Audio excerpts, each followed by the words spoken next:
Previously, in the recap, our boy Itsuki became the luckiest hero. As he bonded with 12 girls by dating them and sleeping with 12 of the holy maidens and creating celestial childs to save the world, the most heavenly way to save the world. And those 12 children have powers to assist Itsuki in his expedition into the dungeon to seal of the monsters. There were 12 holy maidens and 12 dungeon floors. So each maiden gives their power to Itsuki so that he could seal the impurities after defeating the floor boss, but now suddenly the whole kingdom felt the presence of a greater impurity monsters.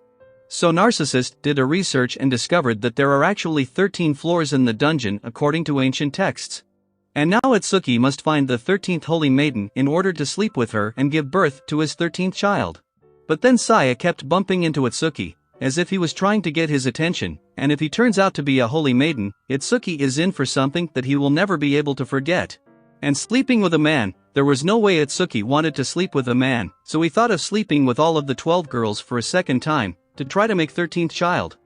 But Mana was like pushing Itsuki to believe that the 13th maiden will be a man, and for that Mana even picked up a few candidates. The first is the foremost playboy Saya, who's always looking for a chance to hit on a girl. The second is Narcissi a bookworm, and the third is the muscle man, the king himself. Itsuki still didn't want this nonsense, but it's a matter of saving the world, so Itsuki has to give it a try. Eventually Itsuki snapped and ran away. So Mana explained that a person can change if they want to like her. Mana used to be an impurity, but a hero who was summoned way before Itsuki saved her and even fought against the kingdom for her.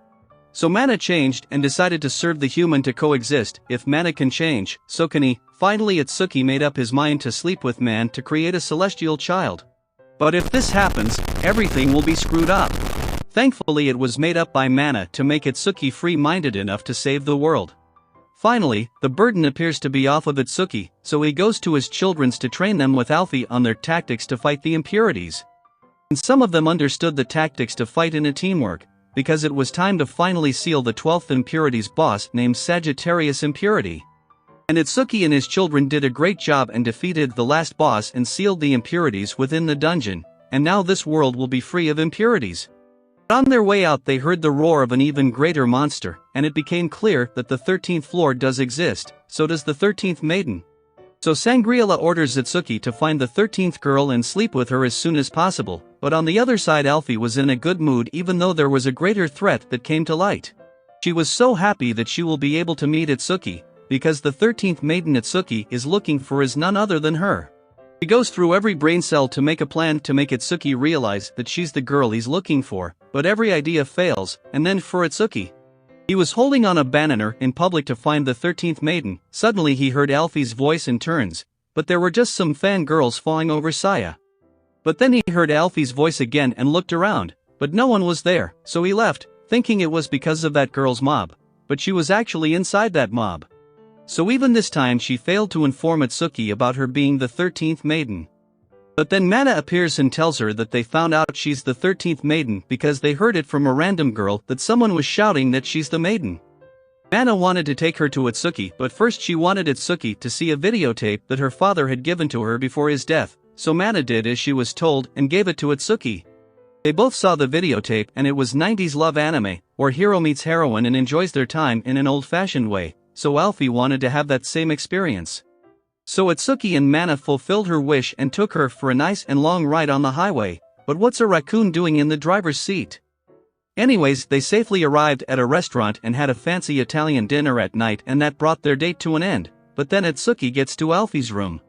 Itsuki was curious about her taste in Earth Idol, so she changed the subject to him. She was more curious about his life, so he told her that he's an orphan, his parents passed away a while ago. And sharing their burden, both came closer to each other. Then Itsuki pulled up a gift he picked up for her, and that did the trick to bond with her. Now it was finally the time to take it to the bed. Itsuki wanted to do it with her clothes on, and that's how the 13th girl was born, but she was a bit different from the other star child. And then Alfie suddenly passed out because she had a high fever, but now that the last child was born, the king orders to summon Itsuki to drop a major bombshell on him. And at the same time Itsuki was enjoying the winter festival with Mana. But a bookstall caught Mana's eyes, so she went there to buy a new perverted magazine. So Itsuki went for a walk and brought an 80s love magazine for Alfie, but then the narcissist discovered him and took him to the king. So when Mana returned, he didn't find Itsuki anywhere, so she kept looking, and she eventually got to the castle to find Itsuki, but then she heard Itsuki and King's conversation.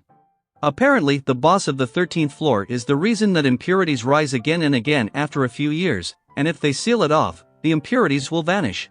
But in order to do that, the hero must sacrifice his life to seal the impurity king, and sadly that is what's written in the ancient book. Mana heard everything and tried to lighten his mood, but it's still hard, to leave the ones he loved behind to save them, so in his last few days he kept going out to each and single maiden that he bonded with, to spend his few last days happily and also to make them happy. Then he took Mahiro out on a special date on the top of mountain, then before heading to his death.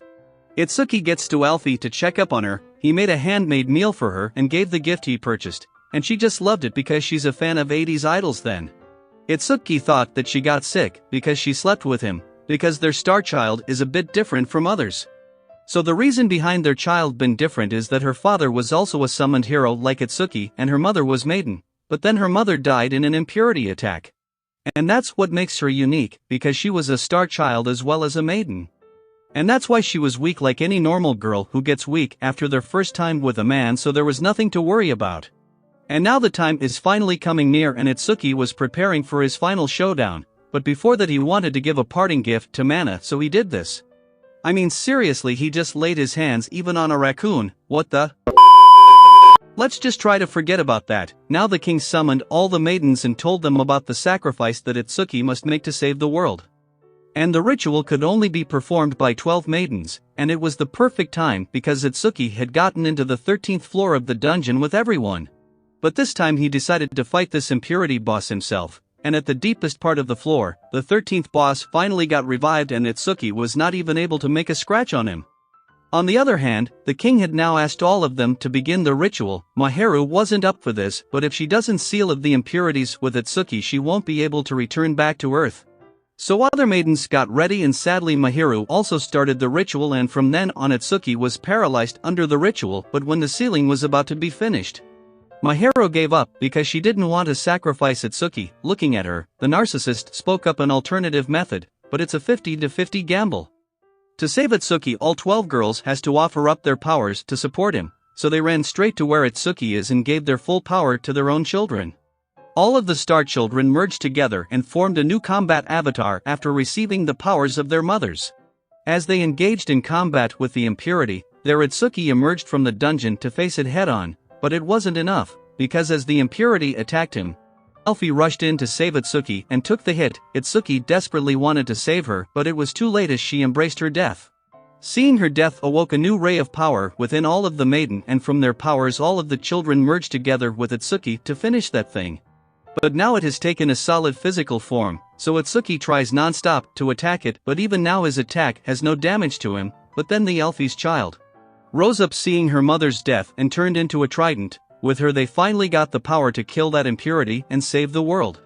And now the purpose of the Star Childs were complete, so they also vanished away. And now that their mission is complete, Itsuki and Mahiru were ready to get back to Earth.